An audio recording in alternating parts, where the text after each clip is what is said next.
Opinionated Idiot.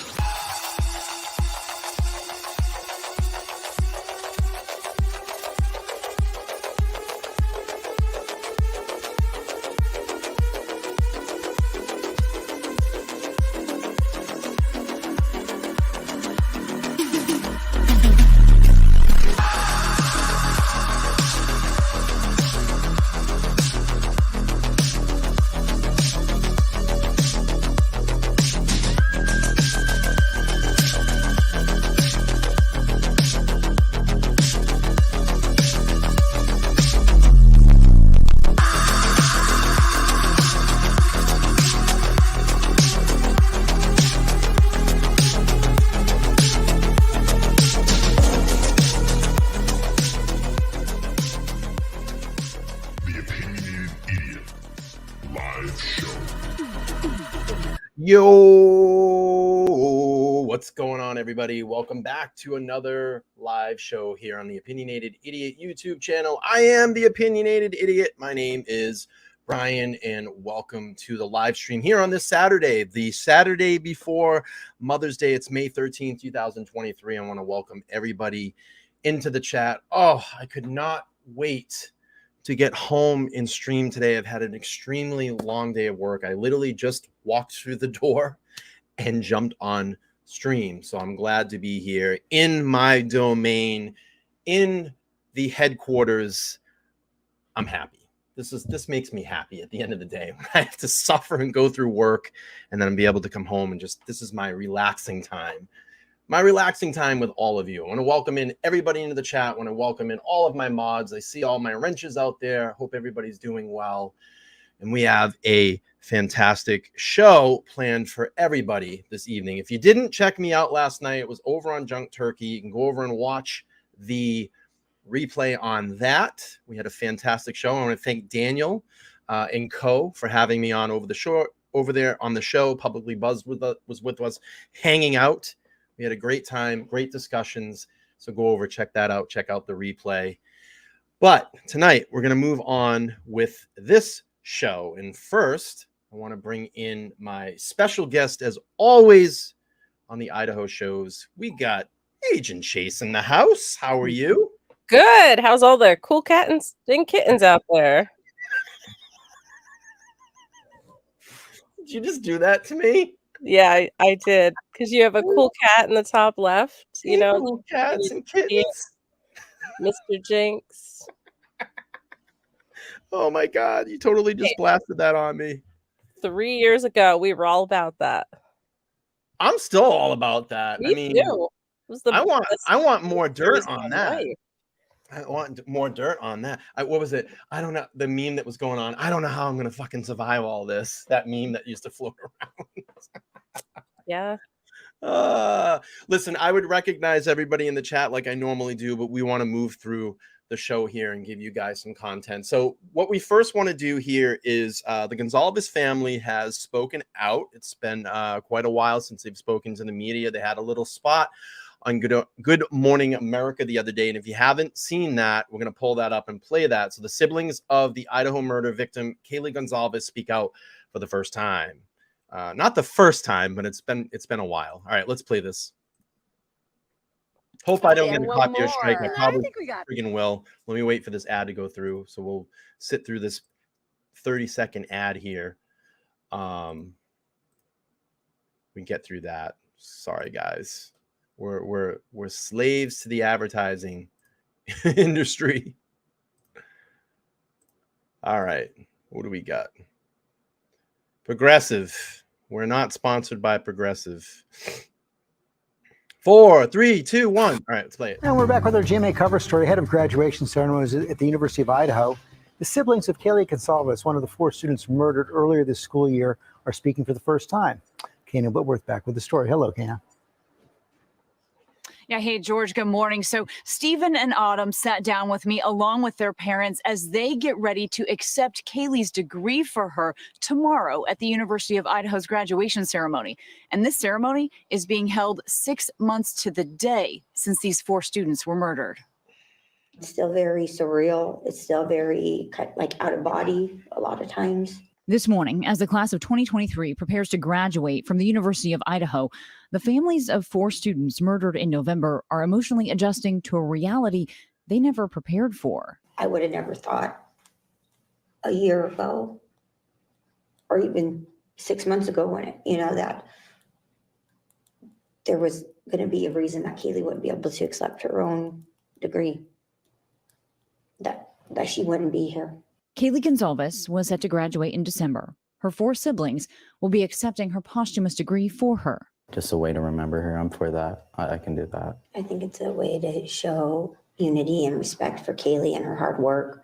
I just feel that it's important for somebody to walk for her. The Gonsalves family also mourning the loss of Kaylee's best friend, Madison Mogan, who they considered a beloved member of their family as well. She doesn't have sisters. We are her sisters. Karen just lost her only daughters. Maddie's mom and stepdad will accept her degree Saturday, while junior Xana Kernodle and freshman Ethan Chapin will be awarded certificates from the university.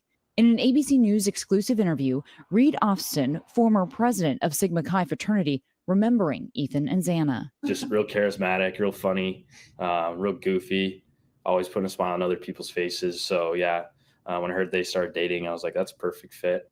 And while they cling to the memories of their loved ones, the families know tough days are ahead. I want to get the show on the road. I want to get to where we get to court. Steve looks so different.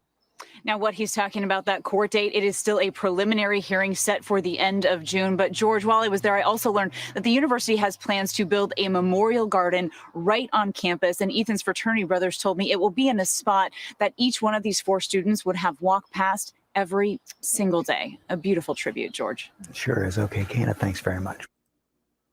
Laura, reaction?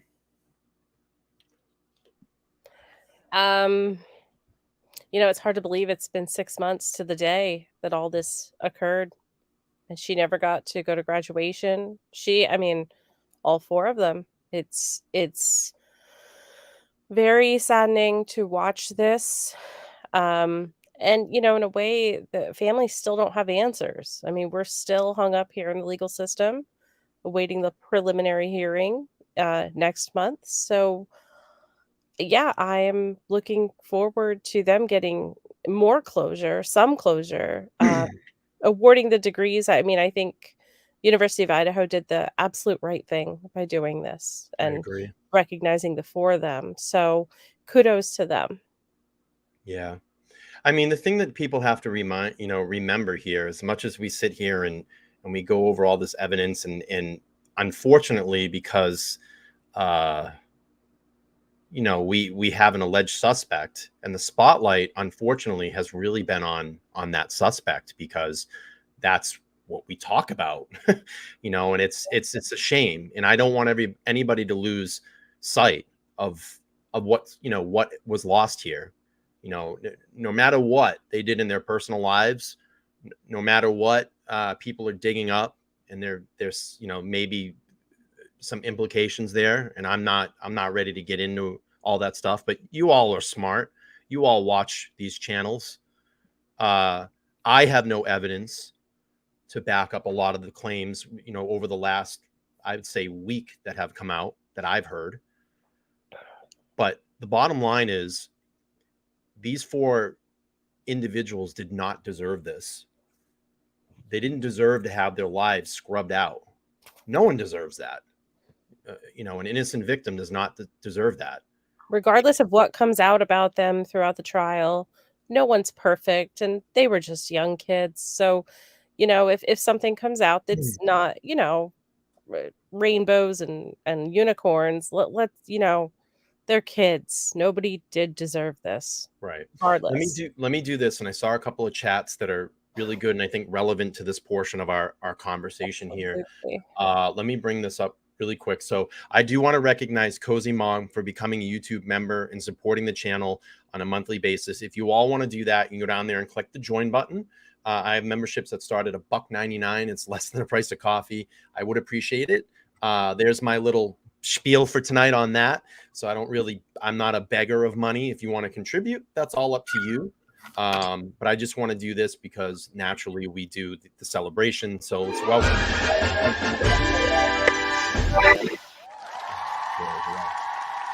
But I want to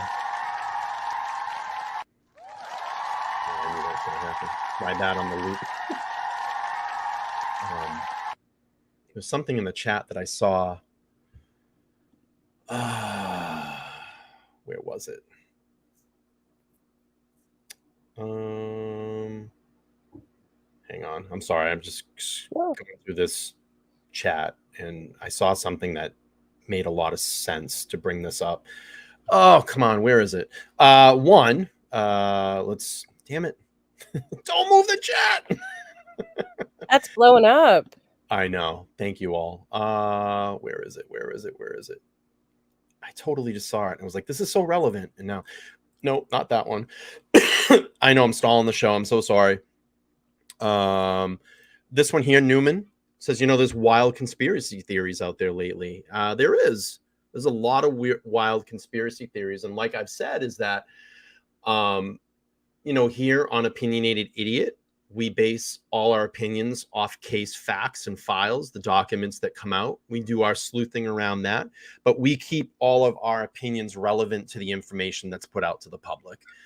We don't skew, I know I joke about it, aliens, cartels, there's no evidence to me in a legal document right now that would give me any indication. Now, I know that there has been some wild stuff that has come out about some of the roommates over the last, I would say the last,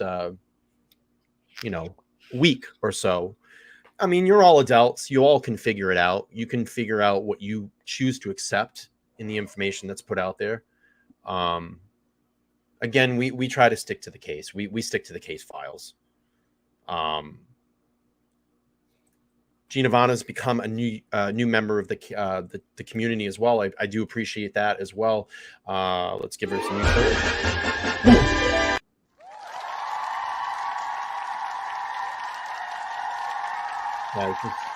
It's great. It's a great conversation. I mean, Sharon says there's so many ways to go on who and what and why. And that was, I think, the comment that I was looking for before, is that there's just so many layers to this case. That's what it was. There's so many layers to this case, and there is so many layers to this case. And I can't pull up the 1 month, but Tsunami has been a member for 1 month, and he says in his celebration chat is, I support channels that don't ask for support. Hail to the king, idiot. That's one thing that I don't try to do. I think it's just weird. If people want to do that, by all means, you can support financially. Okay. So yeah, I mean, my thoughts on all of this is, in getting back to my main point, is we have to remember that 4 lives were lost in this. And I think people lose sight of that sometimes, because it's about honoring the victims, and I know, like I said, a lot of focus is on the suspect right now, because we're trying to get to the bottom of this. Could this suspect be the suspect? I'm free to say it here. And I think that the evidence is strong right now against the suspect as new documents come out. I think the defense team is slowing this case down with the motions that they're putting out there. I'm going to tell people and be honest with them, prepare. This is going to be a long process. It's going to be a long, drawn out process. That defense team, and Taylor's not stupid. She knows what she's doing. Yeah. But I think, in my opinion, gathering in more defense attorneys, it kind of tells me they might be up a little bit against of a wall. That's my opinion. Now, you don't have to agree with me, but this is my opinion, and we're free to do that here. But I think that and I think Mads is saying it too, that the defense is playing the long game, and I truly believe that. I truly believe it. Brian, I think we have a super chat here to recognize. All right. Let me scroll back up. I missed it. Shani, thank you so much. A $19.99 super chat. Thank you so much. She says, really appreciate you sticking to the facts, Brian. I love this channel. Well, we love having you here, and we love, good people that are invested in this for justice, not conspiracy, justice. And I've said this many, many of the other times. People have their own platform. They can choose to build the content on there that they want to do, but we want to stick to the facts. We want to honor the families and not get bullshit wrapped in that. And if something comes out, that is based on fact, that's something that's put out there that we can research, we'll look into it. But thank you so much, Shani. I appreciate your super chat. That was very, very kind of you. Great cash, homie. Thank you. Thank you, Danny. Bing, bing, bong, bong, bing, bing, bing. We'll give him one of those. That's a cute dog too. Yes. All right. We're gonna do our presentation. Let's do this. All right, let's bring our presentation because that's what everybody's here for. Yeah, they're tired of me talking, right? They're tired of me talking. All right, let's bring up this presentation. So, Laura and I, like we always do, we're spitballing. We call it spitballing. I always say, let's spitball this. We'll be in private chat and we'll start kind of going through the PCA and reading through some of the documents, taking another look at it. And a couple things I wanted to go through this evening. I'm probably just going to do it this way. It's just a little bit easier. I wish I could bring this up though. Can I? Full screen mode? Oh, cool. I'm learning things today. All right. Laura, help me out here. Help me out. So there's been over the last, let's go back a week before we go to our presentation tonight. Yes. Let's go back a week. So there was a lot of conversation on a lot of channels, and I've seen it in chats and on Facebook groups and Twitter and all that about this search warrant that was pulled. Moscow police pulled a search warrant on their lab. Their own lab, yes. Their own lab. Okay. So I have up here, I have now I'm getting nasally because this time of year, I'm sorry. I have the court document here of the search warrant that was pulled on their lab. So it goes here, it says, having given me proof upon oath the day showing the probable cause established grounds for issuing a search warrant, and probable cause is to believe that consisting of a Seagate 2 terabyte external USB hard drive and under serial number for evidence regarding the investigation into the crimes of homicide of Maddie, Kaylee, Xana, and Ethan, 1122 King Road, Moscow, Idaho, including. Okay, so that's one item that's mentioned. One item of the search warrant. So they've taken these items, they have his phone, they have this 2 terabyte external hard drive. There's your warrant. There's your first warrant. Okay. And this was the thing. Everybody was like, oh, this is why would they doing this? Search warrant on themselves. So here, if you look to the left, property found and taken from the location, USB external hard drive, serial number, and Bryan Kohberger's phone. Phone data. Right. They're looking for data. They're looking for records. They're looking for written communications, WhatsApps, Facebook, Instagrams, third-party applications, Kik. You all can read the things that they're looking for there. Okay. So when you take a search warrant and you collect evidence, that's the items that you're taking. Now, what do we have to do? Because there's data on those items, that now becomes a second search warrant. So the search warrant was to extract the data from Bryan Kohberger's phone and the 2 terabyte hard drive. Legally, you have to pull a search warrant to extract data from a device as it becomes a second piece of evidence. And my little sarcasm here is simple Google search. You probably would have had that answer in about 2 seconds. So a warrant typically needed. Cell phones are like homes. In 2014, the decision to establish that cell phones are most like homes, which police officers need warrants to search. If anything, Chief Justice Roberts wrote, contemporary cell phone, it's with immense storage capacity, contains more private, sensitive information than a house. So officers who plan to search cell phones will have to get a court approval before having at it. That's a search warrant because they're taking that data. Am I wrong? Well, that's straight from the Supreme Court. So the phone, the physical phone itself, the physical hard drive itself, they're pieces of evidence, but they need to also, whether or not they absolutely positively needed to get that second search warrant to get the data from everything, they may not have needed it. However, dotting their I's just covers their ass.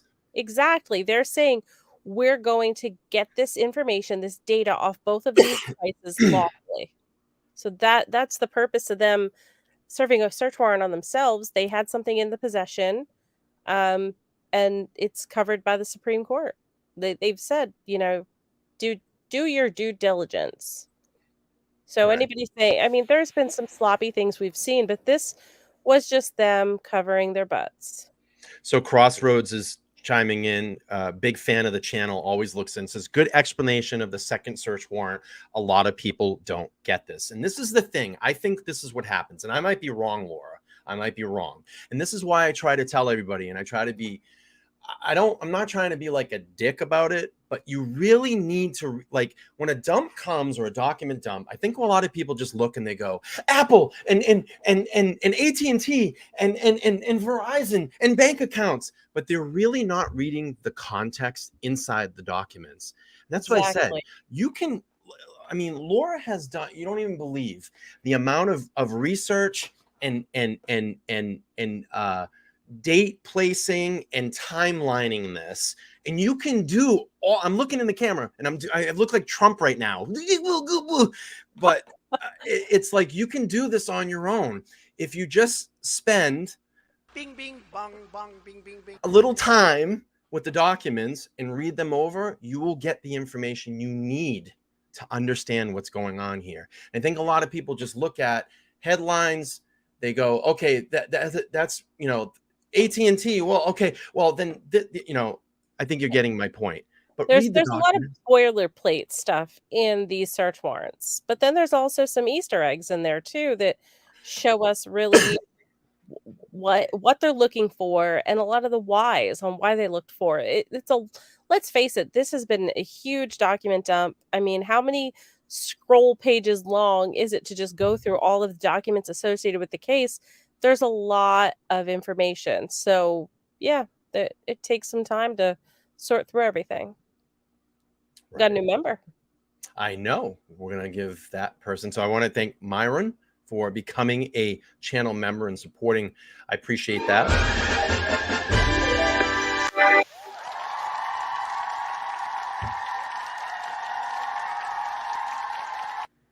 All right, let's get into this presentation. So this, I want to just kind of give some context to the background of this. This was very weird how this kind of spontaneously happened between you and I.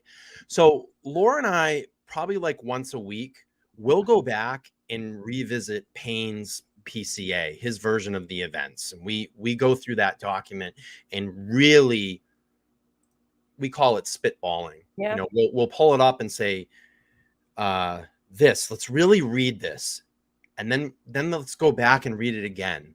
And then let's go back and read it again. And then we have sometimes an aha moment. Okay. Aha, that's it. And then, we stop. And that's why I say, when you go in and really read these documents, like when we talked about the latent foot shoe print, how we came up with maybe some theory on that. And you're going to hear probably a little bit of that in this presentation as well, too. Mm-hmm. I think we have a new way about it, maybe another angle, but it's all based on, I want to make sure that we're very clear on this. It's all based on what's inside the PCA. Again, I am not a lawyer. Laura is not a lawyer. I am not law enforcement. Laura is not law enforcement. Nope. Everything we say is alleged. Speculation. Speculation. Based on the facts. In our opinion, right. Based upon the facts. All right, so let's pull this up. So I call this the chilling encounter. Okay, the chilling encounter. And we also have to remember there's things we don't know, but we can take a step back and say, well, that probably happened, or what really happened inside this house. Right. So that's where we got to this part. Right. So at approximately 4 a.m., so we have the DoorDash, we have Xana, and I'm going to read this, and I know everybody's kind of heard this, but I want you all to really focus. I want you to all really just listen, even if you have headphones on, close your eyes, just really listen to me talk, because this is where it kind of all came together for us the other night. So DM and BF both made statements, and this is probably the most important piece here. DM and BF both made statements during the interview that they implicated the occupants of the King Road residence were home by 2 a.m. and asleep by at least in their rooms by at least approximately 4 a.m. This was at the exception of Xana, who received a DoorDash order at the residence at approximately 4 a.m. Law enforcement identified the DoorDash delivery driver who reported the information. Okay, so DM stated that she originally went to sleep in her room on the southeast side of the second floor. DM stated that she was awoken at approximately 4 a.m. by what she stated sounded like Gonsalves playing with her dog in one of the upstairs bedrooms, which were located on the third floor. A short time later, DM said she heard who she thought was Gonsalves say something to the effect of, "There's someone here." I'm going to repeat that again. Okay. DM said she heard who she thought was Gonsalves say something to effect of, "There's someone here." A review. Now listen, everybody, because this was the ah moment between Laura and I. A review of the records obtained from the forensic download of Xana's phone showed it could have been Xana, as her cell phone indicated she was likely awake using TikTok app at approximately 4:12 a.m. So that's a piece of the puzzle. Go ahead, Laura. So I've asked myself, why include that? Why is it even relevant that it could have been Xana? How Right. is that? How does that play into part? And obviously, they were very purposeful with what they put in the PCA because they don't want to show their whole hand. So why would they put that in there? Because I bet if we sit and think, by 4:12 a.m., given the timeline, most likely the third floor occupants, Kaylee and Maddie, were either already deceased or mortally wounded. And they believed that it was Xana. Dylan thought it was Kaylee, but law enforcement are trying to say there it was probably Xana because the two upstairs were probably gone by then. So now we're up on the second floor of the home. You can see where Xana's room is, and you can see that small hallway that leads to the kitchen to DM's room. Okay, so this is what I think. I think Xana's walking towards the kitchen, possibly using TikTok on her app, looking down at her phone, or maybe sitting in that little seating area, because we know to the left was like a little living room sectional or something that was there. So let's say Xana's walking towards the kitchen, maybe to dispose of the DoorDash bag, because we know that bag was found. We don't know if that was a week before or that night. Okay. We don't know if that was the bag, if the one that we've seen in pictures. Right. Boom. She encounters the suspect. Okay. Located on the third floor, a short time later, oh my God, it just sounded really Boston. DM said she heard who she thought was Gonsalves say something to the effect of, "There's someone here." A review of the records obtained from forensic download of Kernodle's phone showed that she could have been on TikTok, blah, blah, blah, at 4:12 a.m.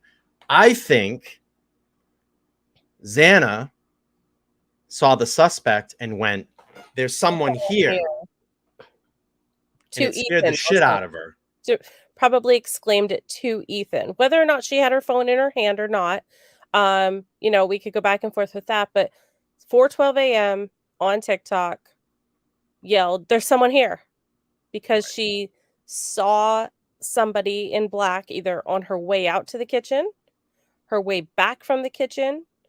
Like we said, we don't know if that was the DoorDash bag from that evening, but it could be that she made it out to the kitchen and saw somebody, or, without knowing if there was a DoorDash bag elsewhere in the house, we can't really go from that, but it's very plausible that on her way back, she saw someone, yelled to Ethan, "There's someone here," tried to get back to her room. Okay. So now we're there. Let me get this next slide. She bolts back to the room. Oh, did I lose you, Laura? Hang on. No, I'm still. Oh, there. Wait. Hang on. Let me get you back in the view. Oh, Well, jeez. we're all over the place now. All right, bear with me. I'll get this. Where are you? I'm still here, but I'm not here. There we go. All right. So now she takes off towards her bedroom. Okay. Suspect in tow. Follows to the bedroom. Now you got the bedroom. Now we don't know exactly where it could have happened in the bedroom. I think that, so now it says DM stated that she looked out her bedroom but did not see anything when she heard the comment about someone being in the house. DM stated she opened her door the second time when she heard what she thought was crying coming from Xana's room. DM then said she heard a male voice say something to the effect of, "It's okay, I'm here to help you."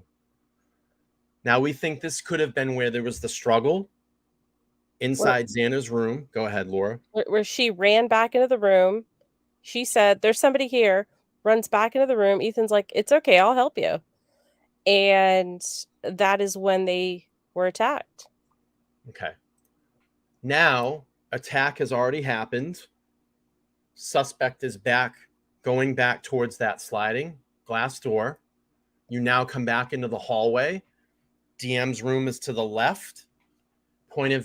Possible point of entry and exit is to the right. DM stated she opened her door for the third time after she heard crying and saw a figure clad in black clothing and a mask that covered the person's mouth, nose, and walking towards her. DM described the figure as 5'10" or taller, male, not very muscular, but athletically built, and bushy eyebrows.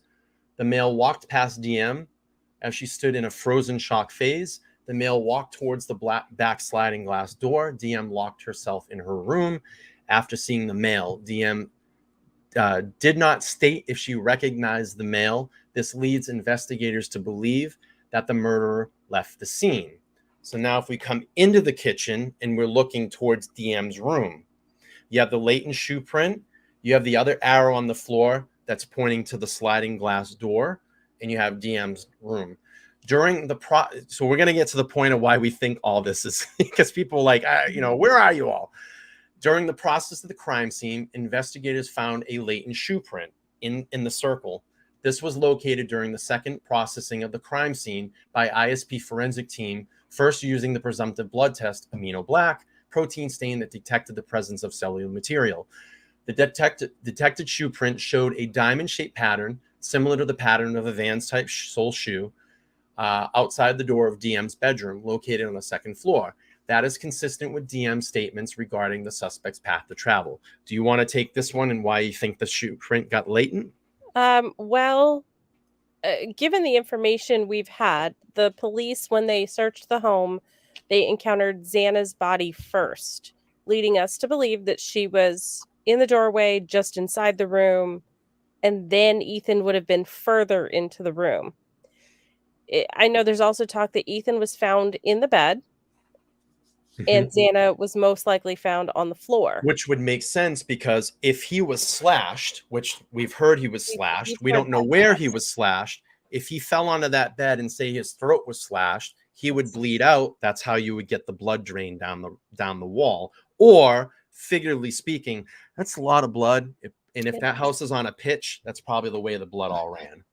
And if Xana was attacked without being in bed, there is a better chance that the suspect would have blood on them, especially on, from the knees below, because when you're next to a bed and you are attacking someone, the blood most likely won't get on your knees down as much as it would if somebody was just standing there or whatever. So therefore, there would have been blood that got on the suspect.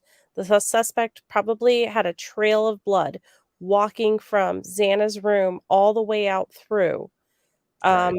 And so it wore off. So as the suspect walked, the blood wore off. Now, another point to make is he could have thought he was done after he came down from the third floor. That's what I think.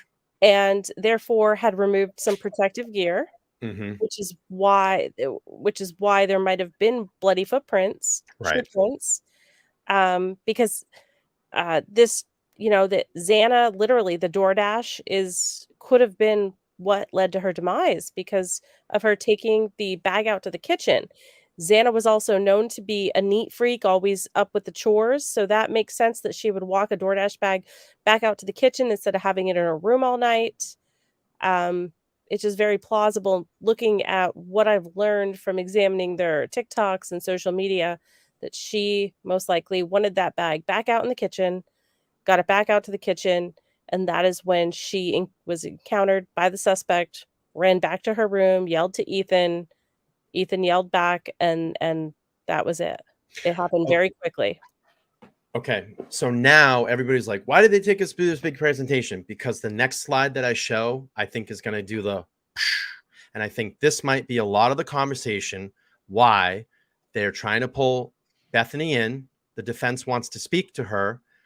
I think, and Laura is pretty strong about this too, because this makes sense. Now, again, we're allegedly just saying, we're just basing opinions, but I think this is what the battle is with the defense and Bethany Funk and bringing all this up. This is very important. I want everybody to pay attention, and I want everybody to read this, and I want everybody to listen, because it's an opinion. It's alleged. The final mention of Funk in the affidavit states that the police reviewed forensic downloads from her phone to determine the homicides occurred between 4 a.m. and 4:25 a.m. Forensic downloads to determine that the homicides happened between these times. They were fucking texting each other. Did you hear that? Did you hear that? They were texting each other because there's timestamps on those texts.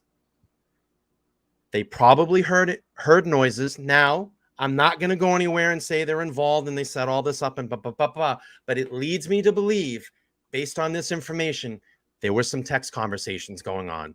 Did you hear that? Are you up? If Possibly. they were asleep, or say even if Bethany was asleep. Yeah, I mean, we're just talking about Bethany right now. If she was asleep at that time, there wouldn't be anything going on her phone between 4 and 4:25 or whenever she fell asleep whenever she woke up. So why, based on the forensic downloads of their phones, that they would determine between 4 a.m. and 4:25 a.m. There's timestamps. They were talking to each other. It has to be it. Or they were texting their roommates going, what's going on? What's going on? Or there's phone calls. What's going on up there? Brenda thinks it's crazy. It's, I think in a good way, wow, that's crazy, that reaction. But it's quite possible this is what happened. And this, and I'm going to show you. I'm going to show the chat. Here's the chat that we spitballed. I said to you, I somehow think Bethany Funk has something on her phone. And then I clipped this little thing that I just put up. The final mention of Funk's affidavit. The police say the forensic downloads her phone. And the information on her phone leads the police think what time the crimes happened. She's got something. And you said right away, she and Dylan were texting. And I went, bingo. We have a chat in here from Bobby Old Dude. I don't know if you can bring it up. It says, if Xana walked... Hang on one second. When I had that moment, I said to Laura, I went... Bing, bing, bong, bong, bing, bing, bing. I'm sorry. Who is it? Bobby Old Dude. If Xana walked to the kitchen, wouldn't she have turned a light on, meaning it wouldn't have been dark when DM looked out? They had that good vibes light in the living room. Yeah, so that lit up pretty well. Yeah, Xana would have probably been able to see her way out there. We don't know. I mean, and I believe there were also Christmas lights strung in the kitchen. So, yeah, she should have seen. She saw enough to see a black figure, clad in black. I don't know if she would have seen anything at that moment in time from her doorway, because everything would have happened so fast. So, and here you go too. Paula's saying there's a rumor that's saying that probably because someone figured all this out, and it just took us a little while to go over it. But that's like I said, Laura and I look through that PCA at least once a week, and we spitball what could have happened. This makes a lot of sense to me. A lot of sense. Because right there, it says it right there. The downloads from her phone from Bethany's phone determined that the homicides occurred between 4 a.m. and 4. What other information would they have on there? She's fucking sleeping. Yeah. They were texting. There was some communication. Did you hear that? What is that? What's going on? What's that noise? Calling her upstairs roommates. And sadly, that just leads us to more questions. If they were texting and saying, what was that? Or the thud that was heard, why nothing else till later in the morning? Why? And I give these young ladies the benefit of the doubt. Yeah. I mean, yeah. I think we all want to know why. Why was nobody called until the next morning? Why didn't Bethany say, what was that? And Dylan said, nothing. We don't know. We don't know what those text messages were. I'm sure that will come out in a trial. I said a trial whenever we get there. And we'll all be right there at the edge of our seats thinking back to this night. Why would they think? Well, they wouldn't. That's not a common thought, but I'm sure if I'm downstairs in the bottom floor and I'm hearing a bunch of, this is the thing that people have to understand. It was so loud in that house that got picked up through walls and picked up on a camera that was next door. And that's why I dismissed the fact that it was so quiet that night. It wasn't. It was loud. Let me drop you on the floor right now and sound, what that's going to sound like on a wood floor. That's going to reverberate through a house. And you're going to hear a struggle. You're probably going to hear some screaming and some crying. A lot of commotion going on. Ethan was a big dude. I'm sure you probably wrestled a little bit, or maybe he just didn't even see it coming and that was it. But so Crossrace says very possible, but the 8-hour time gap is a huge problem. And how does that fit into the PCA suggested Kohberger is a suspect? I don't know. The 8-hour gap is the next thing that we're trying to work on. And we just don't have enough information there. And this micro story of the whole thing doesn't really put anybody in as a suspect. It just basically states that Xana must have encountered the suspect to make the PCA believable, like the story, how it all flowed. So Ethan says, I believe Ethan was either in the bathroom or sleeping when BK chased Xana to her room and attacked her on the floor. Then Ethan woke up and said, it's okay, I'm here to help you. Quite possible. Yeah. The only thing that I could think of the 8-hour gap is, let's say this.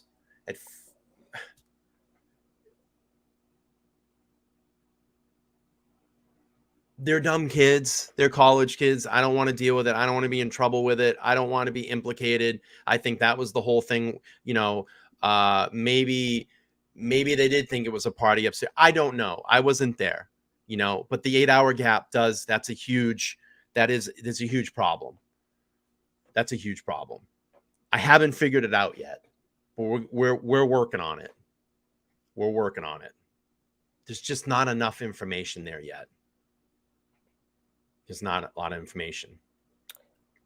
Jay Lords put a comment. The audio from next door was a domestic violence incident. The creator asked it not be confused with November 13th. We're not talking about that TikTok video of the screaming and everything.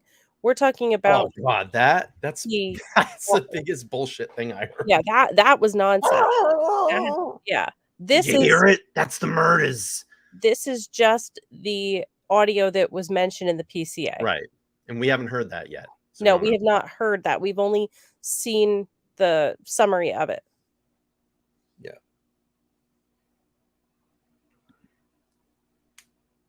So I don't know. Do we open the phone lines and take phone calls and see what everybody thinks about this and maybe let people speak their mind? Yeah, let's do that for a little bit. So 774-855-9400. Oh, screwed up. Phone lines are open. I'm going to try to do it through my speaker tonight and see if this works, but I think my speaker just died, to be honest with you. Let's see. We'll try. Because everybody was... So 774-855-9400. If anybody wants to call, we'll leave it open for a little while. See if we can get our first victim. Dun, dun, dun. No, I just like to give everybody a forum and talk. Y'all want to call? Phone lines are open. See what you think. Where you stand in the case. Give it the 3 minutes to talk. Anything in the documents you want to go over, Laura? The new ones that got dumped? It just seems as if Wendy Olson owned, like she owned it in this last document that was released, the reply to Mr. Kohberger's objection. I'll pull that one up. I mean, Wendy Olson, wow, she's seems like a force to be reckoned with. All right, let's pull this up. Hang on one second. Sure. Let's see. Like, as I was reading, I read it on my phone first last night, and I just couldn't wrap my head around any, I was like, what is Is it the very last document? Very last document. Reply to Mr. Kohberger? Yes. Got it. And then I read it again tonight going, wow, she's feisty. Love it. Okay. So just tell me. Okay, yeah, just go down to so Mr. Kohberger's objection to intervener's motion to reconsider the order dated May 4th, 2023 highlights the exact problem here. He requested and received a gag order, meaning Mr. Kohberger requested and received a gag order without submitting supporting evidence to the court. He says he now has evidence to support his request for a gag order, but he needs time to put it together. Thank you, the Mexican. Yeah, thank you so much. We appreciate that.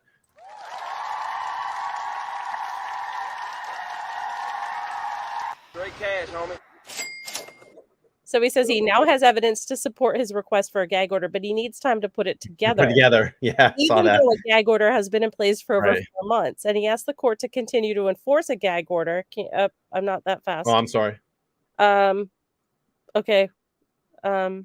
Kohberger requests. Gag order has been in place, and he asked the court to continue to enforce it while he collects his evidence. His request turns the judicial process on its head. When a party requests a court order, he has the burden of submitting the evidence that supports that order before the court issues the order. A party is not entitled to obtain relief first and then take months to collect and present evidence that purportedly supports the request for relief. While those principles apply generally to the judicial process, they are paramount when the unsupported court order restricts First Amendment rights. The loss of First Amendment freedoms for even minimal periods of time unquestionably constitutes irreparable injury. That irreparable injury means to the press. You know, I just want to read this. Mexican says his team is shooting fish in a barrel because the prosecutors won't release the freaking evidence. But on the contrary, if you go back and read some of the new documents that have been dumped, there's been request from the prosecution of evidence that Ann Taylor has not turned over. And I have a lot of questions too. If you go back and look at the search warrant, the defense team was allowed to go back into Kohberger's apartment and collect articles of personal items that were taken out in a box that was on the search warrant that the police officer actually talked about. And I forget what the agent's name was, but he said they did not have the in there. I think it said something like they did not have sufficient time to actually see what was taken out in that box. I get some questionable shit about that. What were they thinking? Ann Taylor was supposed to send them a memo or whatever about everything that they took and all. And they did not get it. And as of right now, well, as of probably like maybe a month ago, they still haven't received that. Yeah. So on the flip side, they're not getting information either. So that, like, again, this is the thing, and this is what I always say in my chat. You have to understand, and if people are really new to coming into this true crime or court, the way that this all works, this is chess. It's not checkers. Everybody's going to try to balance the way in the favor to favor their side, you know, their way of I'm losing my words here, but you know what I mean. I mean, this is chess. It's not hardball. They're playing hardball. And That's they're right. using the letter of the law to play hardball. Both sides are, because it is, the media wants everything, and so they're trying to use whatever they can, both sides, to better their side. So, and the rest of this document, if you want to scroll down a little bit, interveners have suffered irreparable harm to their constitutional rights since January. The judicial process, including the expectation that a party submits evidence before obtaining relief, is designed to prevent that irreparable harm. As Mr. Kohberger, I need you to scroll down. Yep.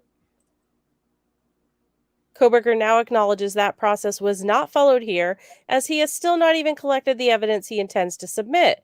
As interveners have requested, the court should stay enforcement of the amended non-dissemination order pending any further briefing or hearing on interveners' motion to intervene and motion to vacate the amended non-dissemination order to avoid any additional irreparable harm in the interim. If indeed an evidentiary hearing is the next step to determine whether a gag order is needed, no gag order should be enforced in advance of the court.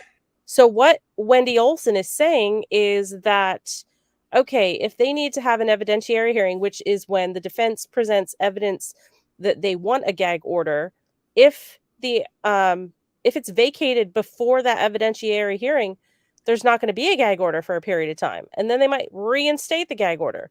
So can you imagine all of the information we will get in that? If that, I mean, it for me, it sounds like they're going to have to vacate it on that 522 hearing. They're probably going to vacate it, because it sounds like the media is really grabbing them with this.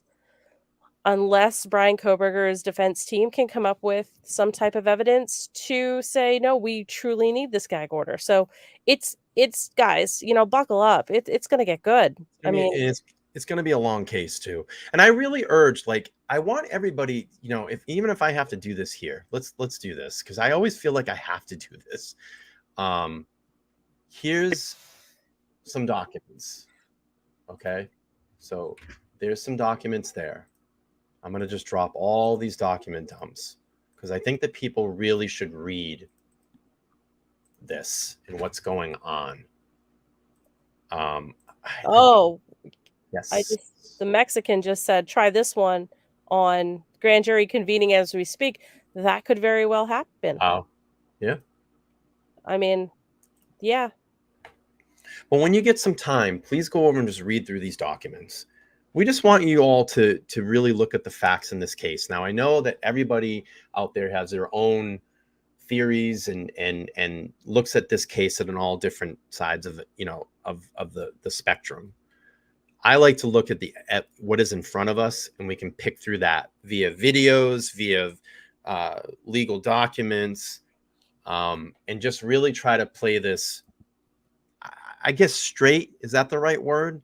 Yeah. The legal way, I guess. But we're not fucking lawyers, but, the non-conspirable way, I guess, if that's even a word.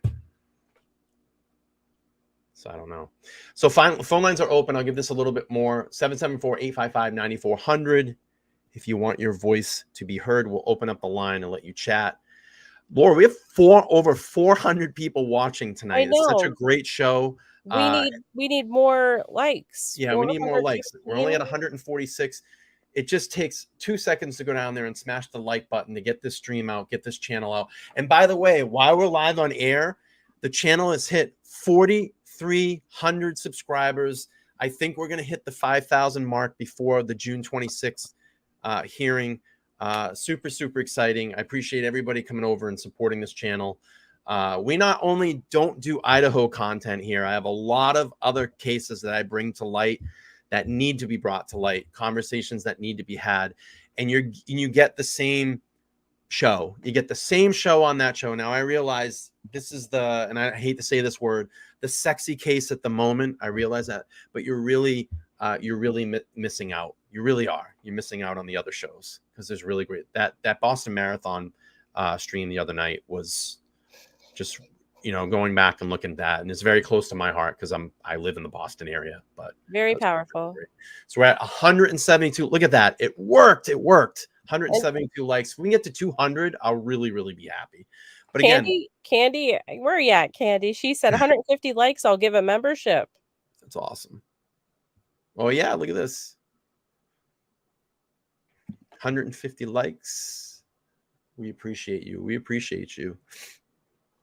Love you, Yeah. Candy. Mexican says, well, I had no doubt that Lori Vallow was guilty. Absolutely. 100%. And you gotta think though, that case is slowing down probably what's going on. You know, that's going to slow things down in this case as well too, because it is an Idaho crime. So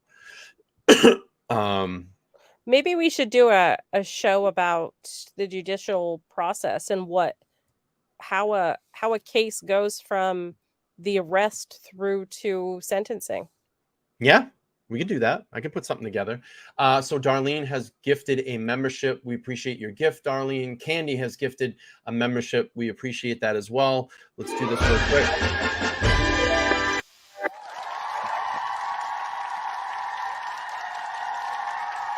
Steven. I know I had to do that for everybody. So what else, Laura? What else? Anything else that we got? I mean, I know we kind of buzzed through that presentation. No one wants to call in tonight. No one wants to call in. Usually Saturday nights are calls. Come on. Phone lines are open. Let's try to at least get one call. We get one call. One call, maybe I can get someone to scream at me and go, "You're totally fucking wrong, dude. It was the drug dealers. It was what is it? The underground cavern. They all came up in the middle of the night, right? Is that the next one? Is that the new one? It was something interesting because I teach law. Yeah. One time my students showed me this map. All right, we got a call. Oh, okay. All right, a brave soul. Opinionated idiot. Who do we have and where are you from? Oh, hang on one second. Hang on one second. Let me see if I can get this to come through the speaker. Speaker. Is that working? Is this working? Hello? Hey, bro. I think I got you. Are you there? Hey, bro, can you hear me? I can hear you. Can you guys hear them? I can barely hear them. All right, let me try this. Hang on one second. Oh, this is terrible. Let me shut the speaker off. All right, call, are you there? Maybe not. Try calling back. Hang on. Try calling back. I'm sorry. Okay. All right. Sorry about that, guys. I gotta get like a phone situation where I can pull up a live phone on air. All right. Caller, you can call back. I think I'm prepared now. You know, if you had a MacBook, you could do that. Could I? If you had a Mac, you could bring up your calls. Oh, and but I don't have a Mac. I know. I'm poor. I need more fucking donations. All right, let's try this again. Hey, caller, Opinionated Idiot. Who's this and where are you calling from? Hey, Brian. Hey, what's up, buddy? Hey, How are you, man? One of my mods. Ooh. Hey, everybody in the chat. Hey, Laura. Hey, Chosen. For being here tonight. Yeah. Hey, Thanks for calling in. happy Mother's Day. Happy Mother's Day. Yes, we forgot. Happy Mother's Day to all the mothers out there. I know it's a very weird, sensitive subject we're talking about, but Yes. yeah, go ahead, man. What's on your mind? Just one of my questions was, why would the police be called for an unconscious person? That just doesn't make sense to me. I mean, if anyone saw bodies that were on the floor, it's very hard to mistake that for someone being unconscious. So do you think the door was closed, Xana's room, and maybe someone just saw like a body laying underneath the door, when they looked? It could be possible. I also heard rumors too that the morning, because we knew that there were people at the house before the police that got there. There's rumors that there were students there at the house. I also heard some rumors that students passed out.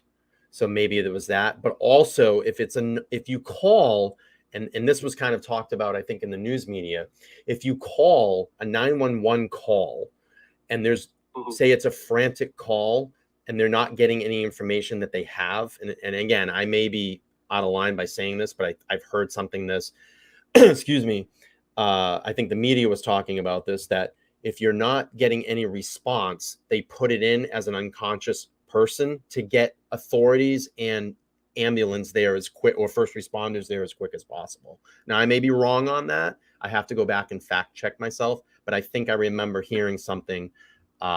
Yeah, and this Gator's even saying it. It's a generic call that was explained just to get the police and first responders out there. Yeah, standards. That also makes, that makes us also think, like, what took place on that 911 call. We just don't know. Yeah, and I think that's the $1 million question right now. I think that's the thing that everybody wants to hear.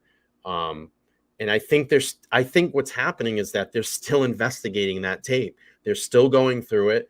They're probably heard some things maybe that were said in the background where this, that they can put that into a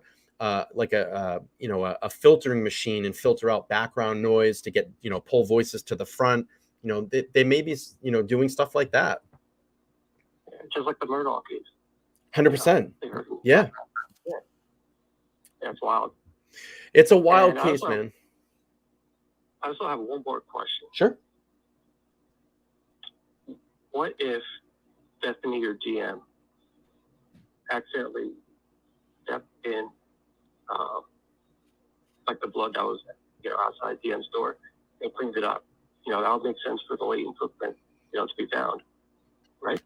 Yeah, it is possible. I mean, we talked about that. I know that there's been some, when we talked about that, there's been some people, well, you probably would have seen the smear marks, but we don't know that. It wasn't said in the PCA. I think if anything like that comes out, it probably could come out in trial. I don't think that they would, I think that would be something that, because it's such an important piece, because we know that the PCA is only just to get, probable cause to go in and actually arrest someone, but it's possible. It is possible. We talked about that with the latent footprint episode that we did. And if you guys haven't seen that, go back and watch that episode. It was just a couple nights ago. But yeah, it's possible. What do you think about this theory that we have, that Laura and I kind of came up with? Do you agree with it, or do you see anything that could possibly be different? I mean, you also have to start from the beginning, like, reading like the PCA, you have to put all DM statements, minute by minute. And, that makes sense. If someone walks through the back door, goes immediately up to the first floor, so around 4 a.m., that's what you would hear, the sound of what she thought was Kaylee playing with her dog. Right. So in my opinion, if you hear someone that you think is playing with the dog, you have to question what would make you believe that someone's playing with their dog. Something must be rolling on the floor. Something must be knocked over, et cetera, et cetera. So, we know that there was death, possibly a chair in, Maddie's room. So maybe the chair fell over, because during the struggle and whatnot. And, maybe that's what she heard, in my opinion. And then after that's done, he walks down the stairs, and that's when Xana's probably putting her food away. And that's when she encounters, who we think would, allegedly be Peg. Yeah. And, gets chased to her bedroom. Yep. And, attacked. Yeah, this made a lot of logical sense when Laura and I kind of spitballed it the other night. And, it seems very plausible. Very, very plausible. Yeah, sure. It's just absolutely. This whole thing.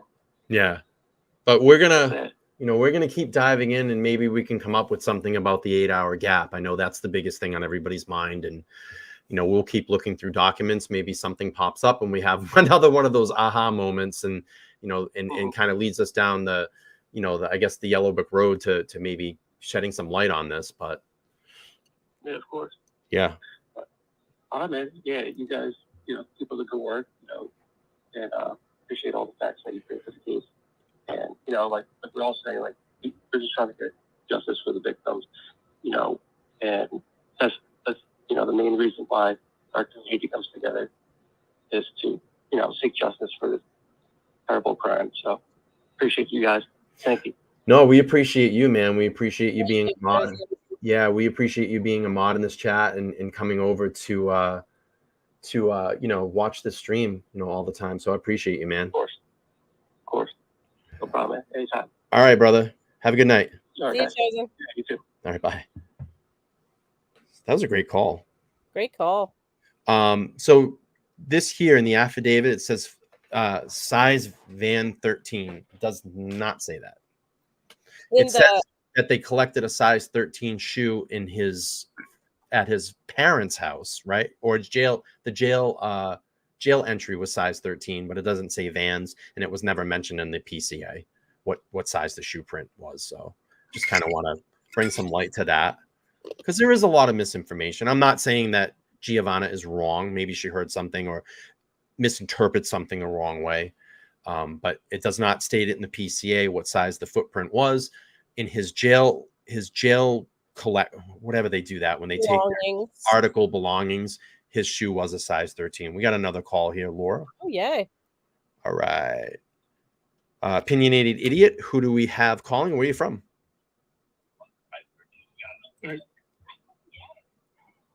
Hello. Hello. Hi. Hello. This is John from Minnesota. Hey, how are you? Good. All right. What did you got, man? You got 3 minutes. Well, I had a similar theory on Kaylee playing with the dog. Okay. So online it said that on the timeline it was around 4 a.m.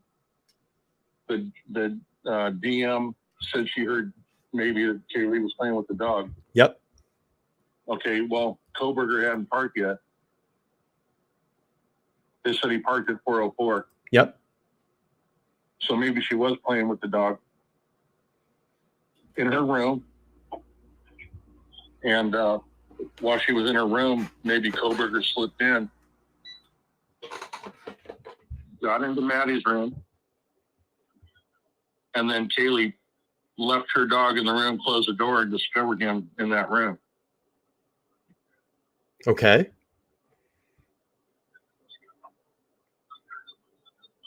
That's very possible. The only problem Go ahead. the only issue is I mean, we don't know exactly what time Dylan opened her door and heard that, the dog. It says approximately 4 a.m. So I think anything is possible regarding the dog situation, like you just said. She very well could have been playing with the dog. Mm-hmm. Yep. Let me finish. Yeah, sure. Absolutely. Okay, so say she was playing with her dog in her old bedroom. Kohberger slips into Maddie's room during that time. And then she closes the door, goes into Maddie's room, and finds him over Maddie. And she says, "Someone's here." Okay. Yep. Go ahead. Then he attacks her. Mm-hmm. Okay, so then he's attacked them both, and I hate to say it, killed them both. Yep. Then he goes downstairs. And my theory on the food is Ethan took the food to the kitchen. We've heard that before too. Yep. Okay, so somebody set it behind the sink, right behind the faucet. Sure. So maybe Ethan was walking back to the room with his back turned right there at the hallway and the steps. And Bryan sees Ethan from Ethan's back. Right? Yep. Ethan's back is right. the stairwell. Yep. Very plausible. And then Kohberger follows him around the corner. Yeah. Yep. Very plausible. Attacks him. Xana's door is open. It's happening right in her doorway. Mm-hmm. She sees it. All right. What do you do then? You freeze? Right. Mm-hmm. I mean, what a nightmare. Right. What a nightmare to see. Absolutely. So that's happening to Ethan right in front of her. Now she has to, in a split moment, fight for her life. Yep. And then, he finishes off and runs back out. Dylan sees him.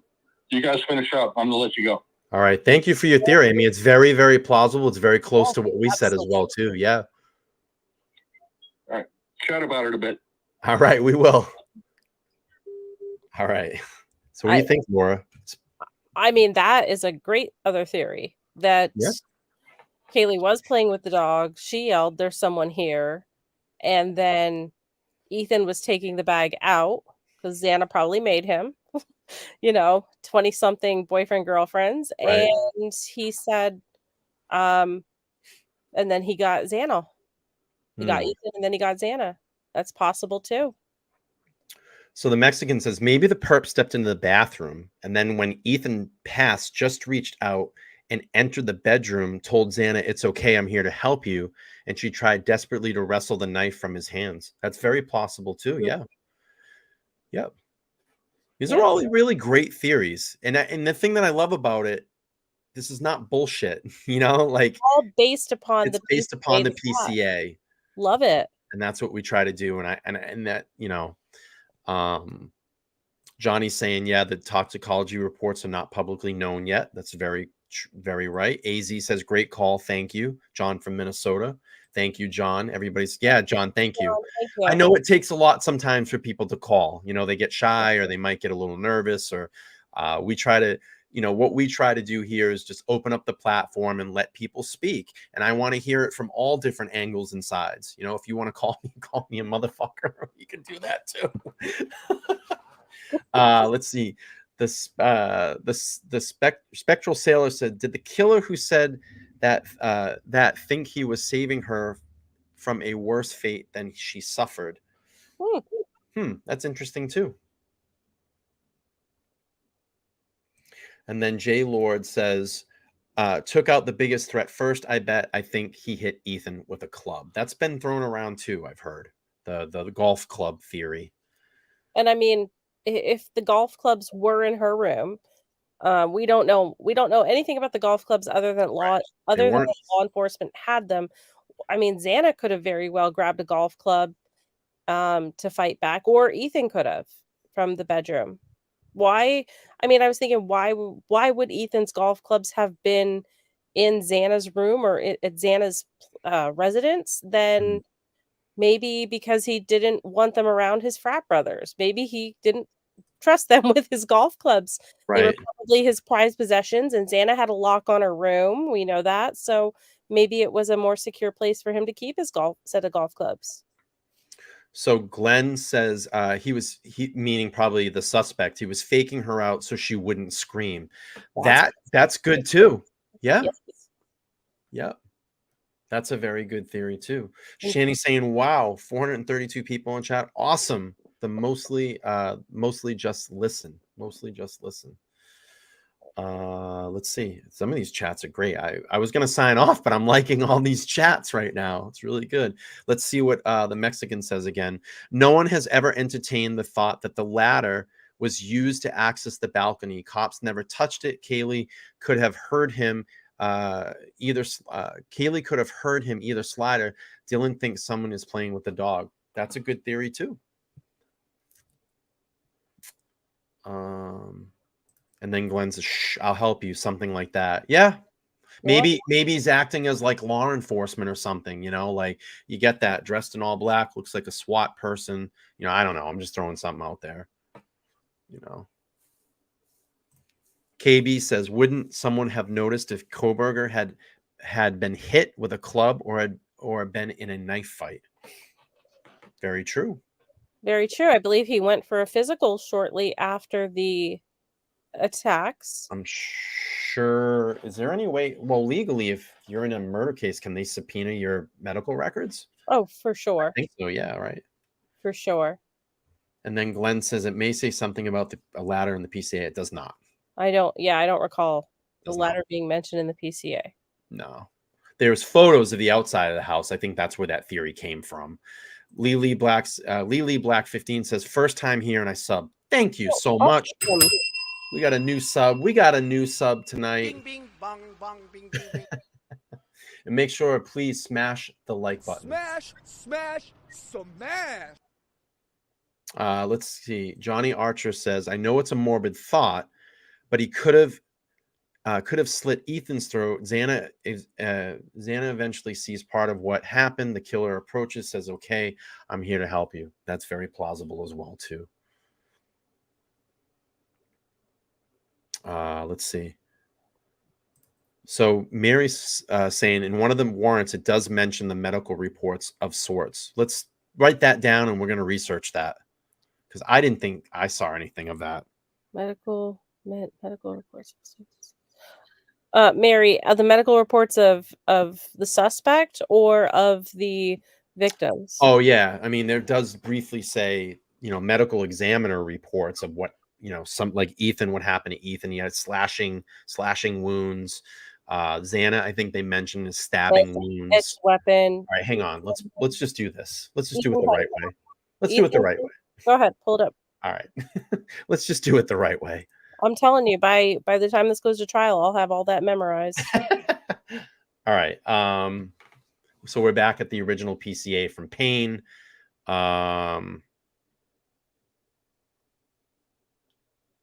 Yeah, so it says Xana was deceased from wounds which have been caused by an edged weapon.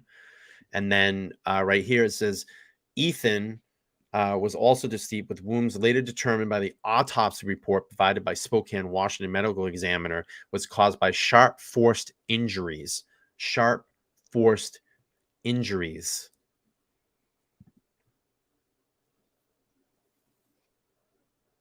Let's see.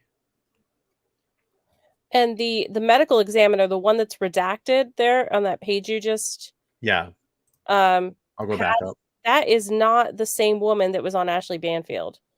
The woman on Ashley Banfield is the one that simply just pronounced them dead. The medical examiner is Veena Singh, and she is the one that would know all the deets.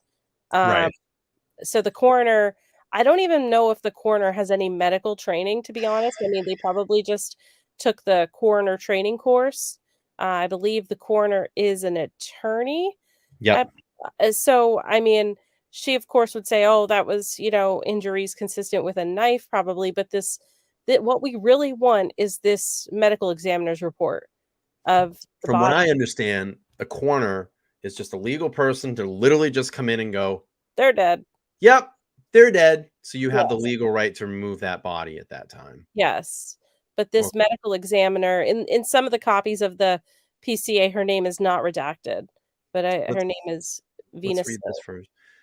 That's more how I see it. I feel like Xana was last going by the PCA with the timelines and where and when DM saw the figure. Maddie Mogan and Kaylee Gonsalves had to be first, and then he went downstairs. Yeah, we agree with that as well. Crossroads saying a machete makes more sense than a K-bar. Remember the photo of one of the victims outside the residence holding a type of machete? Yeah, they were using a machete on a watermelon.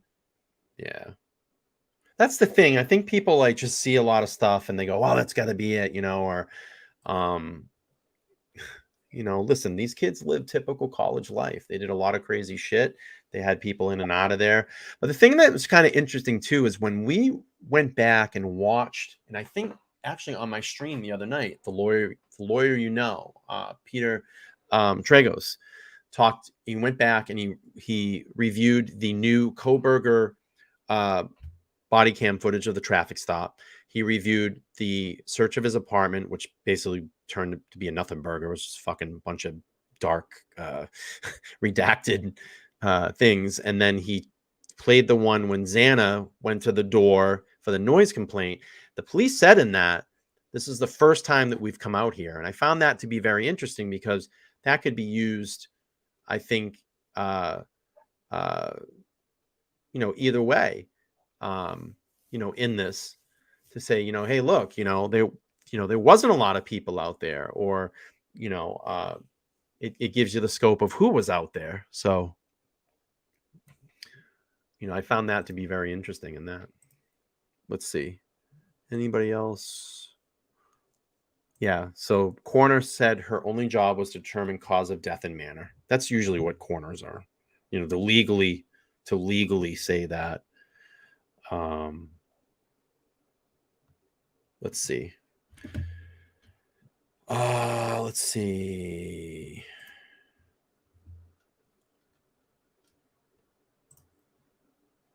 If there's more people inside and BK outside watching from what's been said, they were only to shake them up, not kill them. So then BK comes in and says, I'm here to help you. What do you think about that theory, Laura?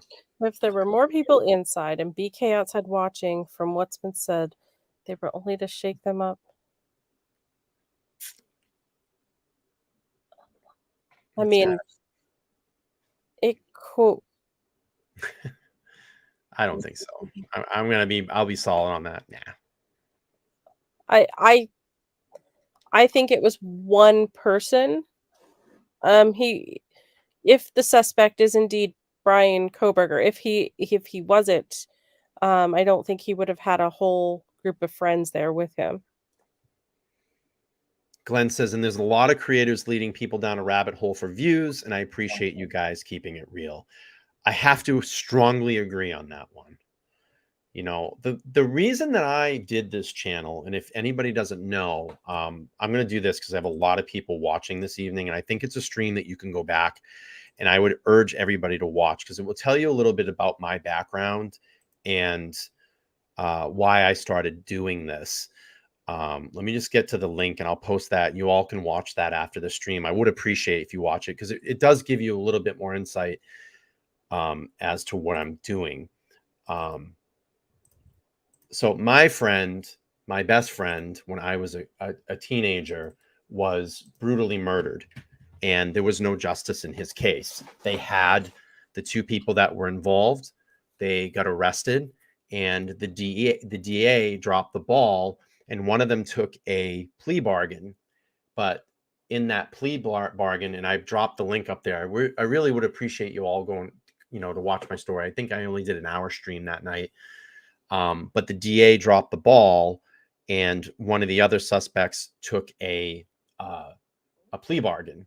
And ultimately, what ended up happening is they got out in under a year because everything just got all fucked up and botched. And that's how the Massachusetts court system was back then, and kind of like that now. It's very liberal, and unfortunately,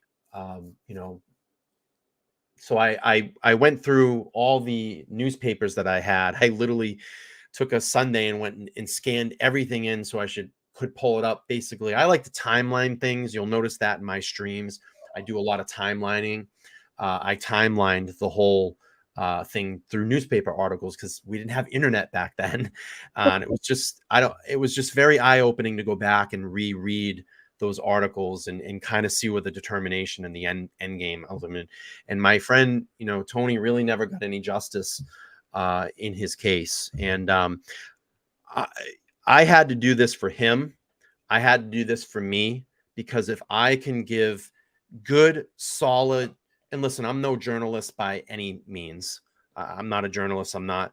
But if I can get out and give some people the truth and give some people the facts based on the facts, and maybe cut down some of this conspiracy shit, because the thing you ultimately have to think about in the end of all this, when all those things come out, and you don't think that the families aren't watching these streams, of course they are, that when you're spinning down a rabbit hole and talking about a dead family member, that's very hurtful to those families. And I think people lose sight of that there's actual victims, there's actual families, there's communities, there's friends, there's loved ones, there's mothers, there's fathers, there's brothers that are affected by this. Our lives go on. Our lives go on. But their lives are stopped in this moment in time right now. And it's sickening to me, a lot of the stuff that is being put out there. And it's not right. It's not right by these victims to put bullshit out there for a click and view. That's selfish, and it's pretty shitty. But don't lose sight of this. There's 4 victims that were innocently killed in this. And right now, we have an alleged suspect that is innocent until proven guilty in the court of law, and we will find out if this person is guilty. And if not, we will continue researching this case. Because if I can get anything out there, that can help and assist in this case, I want to do that. And my heart goes out to all of those families, and my heart goes out to all of those victims. That's why we do this here. That's why I spend hours researching and putting presentations together and doing this for you all. That's why Laura and I care. We care about what's going on, but we don't want to put bullshit out there. So I'll get off my soapbox. Laura, any reaction? Anything you'd like to say? Because I thank you for coming on and helping me. You know, you stepped up and said, hey, you know, I really want to help you on this. I really have that same passion and drive in me. I mean, Laura spends countless hours researching this. Her and I spend countless hours talking about this.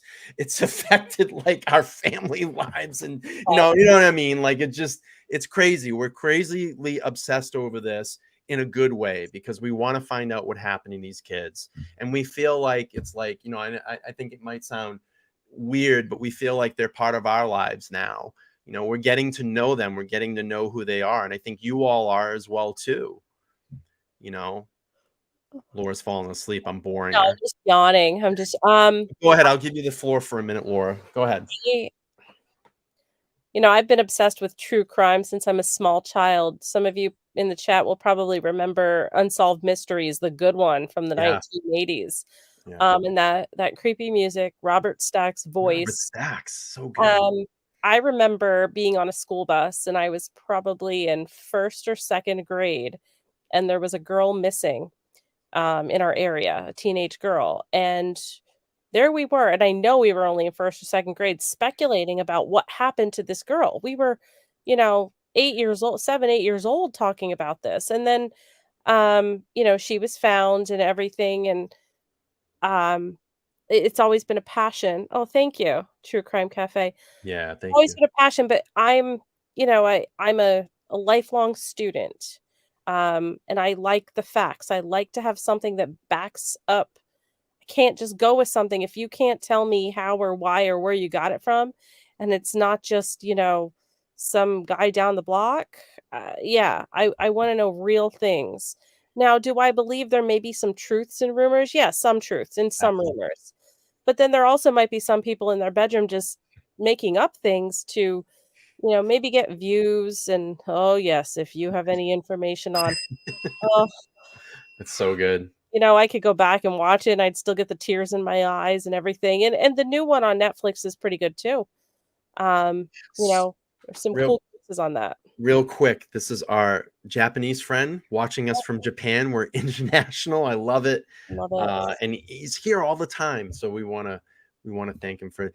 And real quick, and I forget, and I forgot to say this. MamaBear is a big fan of the channel. She wasn't feeling well this evening. She's going through some chemo right now. So let's send some prayers and thoughts to her as well. Let's see some things in the chat there that we're going to send some prayers out to her. She wasn't feeling good this evening. She's always here watching the streams. So let's give up some prayers to MamaBear. Good vibes only, MamaBear. Yeah, she's not feeling well. She's going through some chemo. And if she's a mom, we want to wish her a happy and healthy Mother's Day with her kids. So, but yeah, I mean, we do this because we care. And I want to keep things straight, and everybody else is free to do whatever they want to do and whatever they want to talk about. But I think people come here for good, relevant, straight information based on the facts.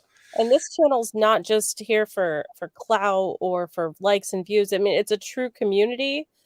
It's, you know, we recognize the people in the chat. We see their same names. You get to know some of the people. If you're a member, you come into Discord. We truly get to know people.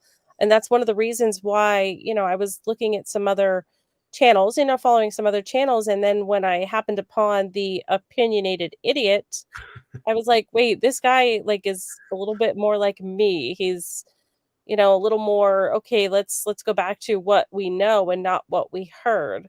And so one thing led to another. And yeah, even my small children know who Bryan Kohberger is and the Idaho 4. And that's just how it's going to be. We want to get to the end of this. If we're completely wrong, we're completely wrong. If we're right, we're right. If we're half right, great. But I think the end goal is for us to have all of our answers and for the families to get justice and closure. I agree. Listen, we're at about an hour and a half. Yeah. Probably going to wrap this one up. I do have a show tomorrow night. Oh, by the way, I stream, if you look down below, every Sunday, Tuesday, Thursday, and Saturday. Oh, I have my wrong banner up. That's bad. I was thinking that, but I wasn't going to point that out. Listen, I want to be honest with everybody. My life is a little crazy right now, and it's going to get a little crazy. My work life is very, very crazy right now. You're going to probably see some different times in my streams, but I'm going to try to create content as best as I can. I have a stream tomorrow night, 8:30 p.m. Eastern Standard Time. You come over, hang out. I think I'm doing part 2 to my so I'm not going to say that name. To Scumbag. Or we may pop up and do another Idaho stream if we have anything else that we dig up. Usually, you know, we dig some things up. But I want to thank everybody in the chat this evening that came in. We had over 400 people, my biggest show tonight. So I appreciate all of you here. Thank you so much. I would have never thought, and listen, you know, I would have never thought 2 months ago, 2.5 months ago, I would have been lucky if I had 5 people watching. And I'm so grateful and so honored that 400 people would take an hour and a half out of their life to come over and hang with us and listen to what we have to say. And you might believe some of the stuff we say. You might agree with some of the stuff we say. You might not agree with me. You might say the old man is crazy.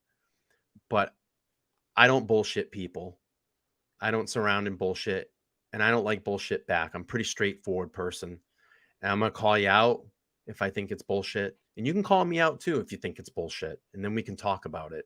But I want to open up this platform. My dream is someday to get this out of my bedroom into a studio that I can get real actual people to come in and maybe invite like Laura to come over and actually have like a person on person panel sometime, or get guests that need to have their cases heard.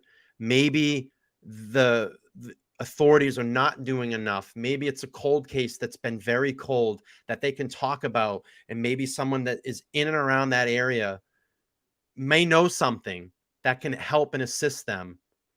But if I can do that and open that platform and hear stories of people that may have been wrongly accused, that have gone to jail for years, and learn more about DNA evidence and learn more about forensics and learn more about how the judicial process works. Peter Tragos, I'm offering you a spot on my channel, dude. Just half an hour. Just a half an hour. But Tragos. What's that? I said, let's go, Tragos. Come on, Tragos. Come over and hang out. Just 30 minutes of your time. But anyway, that's what I want to do. That's my dream. That's my dream. And if I can go around and I love to conversate and learn about people. And if I can just learn about people and things that they've gone through, I want to tell those stories. And the best storyteller, I'm going to tell you, of all time, in my opinion right now, if you, the best storyteller and the best host is someone that can just sit back and shut the fuck up and let the guests talk. And that's why Joe Rogan is always so successful. That's why Joe Rogan is the biggest podcast on the planet, because he knows when to shut the fuck up and let the guests talk. So I'll leave everybody with that this evening. Laura thanks you. I thank you. I will be back. I'm sure Laura will be back at some point when we do some Idaho again. I want to thank all the new subscribers this evening. The channel is blowing up. 400 people. We had over 400 people. We had over 400 people tonight. That's awesome. I love it. Come back and see us again. Right. We do other content here. I don't just do Idaho. You're missing out on all these other shows. Come join the other shows. All right. We're going to get out of here, Laura. All right. Peace, Bye, everybody. See ya. Bye.